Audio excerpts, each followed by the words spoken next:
পঞ্চায়তৰ সভাপতিটো আমি যেহেতু ৰাজনৈতিকভাৱে ইলেকশ্যন কৰা নাছিলো, গতিকে আমি মিলা মিছা কৰি দিয়াৰ চেষ্টা কৰিম, কিন্তু আমি বহুত বেছি নোসোমাম। আঞ্চলিক আৰু জিলা পৰিষদটো যেহেতু দলৰ মনোনয়ন জিকিছে, গতিকে দলে নিৰ্বাচন কৰিব। কিন্তু সদস্যসকল যেহেতু নিজৰভাৱে জিকিছে, আমি কম যে তহঁতি মিলা মিছা কৰিলে অমুকক পাত তমুকত পাত, কিন্তু নামানিলে আমি তাত বহুত বেছি নোসোমাম। অপ্ৰিয় হলেও সত্য দৰদাম চলিছে তেওঁলোকৰ মাজত নাই, যোনে কৰক, কিন্তু তেওঁলোকৰ সেই এংগলটোত আমি বৰ বেছি সোমাব খোজা নাই, আগতো সোমোৱা নাই, এতিয়াও আমি নোসোমাওঁ। সেইটোৰ পৰা আমি নিজক দূৰত ৰাখিম। ছাৰ, যিটো পৰিপ্ৰেক্ষিত দেখা গৈছে দুৰ্নীতি যেনিবা বেছি হ'ব, সেনেকুৱা এটা ইমান সহজ নহ'ব দুৰ্নীতি কৰা, কাৰণ প্ৰশাসন টান হৈ আহিছে। ধৰক আগতে PMY দুৰ্নীতি কৰিছিল ঘৰ দিম বুলি, এতিয়া নোৱাৰা হৈ গ'ল। গতিকে কথা বাৰ্তাবিলাক বেলেগ বেলেগ হৈ আহি আছে। যোনে টকা খৰচ কৰি জিকিছে, লাষ্টত সি দুখ আৰু কষ্ট পাব, টকাকেইটা ঘূৰাই দিব নোৱাৰিব।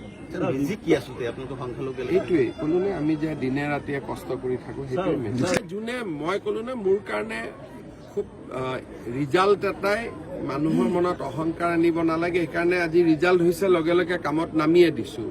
ৰিজাল্টটো বুলি পাগলি থকা নাই আৰু, যে যি হ'ল হ'ল আৰু অহাটোলৈকে চিন্তা কৰিব লাগে। সেইকাৰণে ৰাতিপুৱা ধুবুৰীত গৈছো, গোৱালপাৰাত গৈছো, 21 তাৰিখে যোৰহাটত যাম, 20 তাৰিখে দেৰগাঁৱত যাম। মানে জিৰণি লোৱাৰ কথাটো নাহে। পঞ্চায়তৰ সভাপতিটো আমি যিহেতু ৰাজনৈতিকভাৱে ইলেকশ্যন কৰা নাছিলো, গতিকে আমি মিলা মিছা কৰি দিয়াৰ চেষ্টা কৰিম, কিন্তু আমি বহুত বেছি নোসোমাম।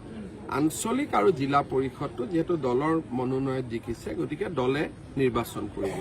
কিন্তু সদস্যসকল যিহেতু নিজৰভাৱে জিকিছে, আমি কম যে তহঁতি মিলা মিছা কৰিলে অমুকক পাত তমুকত পাত, কিন্তু নামানিলে আমি তাত বহুত বেছি নোসোমাম। অপ্ৰিয় হলেও সত্য দৰদাম চলিছে তেওঁলোকৰ মাজত। নাই, যোনে কৰক, কিন্তু তেওঁলোকৰ সেই এংগলটোত আমি বৰ বেছি সোমাব খোজা নাই, আগতো সোমোৱা নাই, এতিয়াও আমি নোসোমাওঁ। সেইটোৰ পৰা আমি নিজক দূৰত ৰাখিম। ছাৰ, যিটো পৰিপ্ৰেক্ষিত দেখা গৈছে দুৰ্নীতি যেনিবা বেছি হ'ব, সেনেকুৱা এটা ইমান সহজ নহ'ব দুৰ্নীতি কৰা, কাৰণ প্ৰশাসন টান হৈ আহিছে।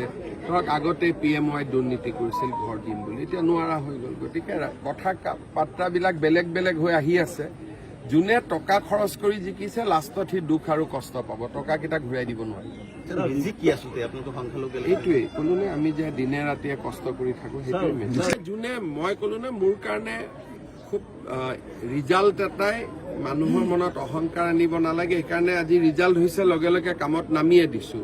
ৰিজাল্টটো বুলি পাগলি থকা নাই আৰু, যে যি হ'ল হ'ল আৰু অহাটোলৈকে চিন্তা কৰিব লাগে। সেইকাৰণে ৰাতিপুৱা ধুবুৰীত গৈছো, গোৱালপাৰাত গৈছো, 21 তাৰিখে যোৰহাটত যাম, 20 তাৰিখে দেৰগাঁও।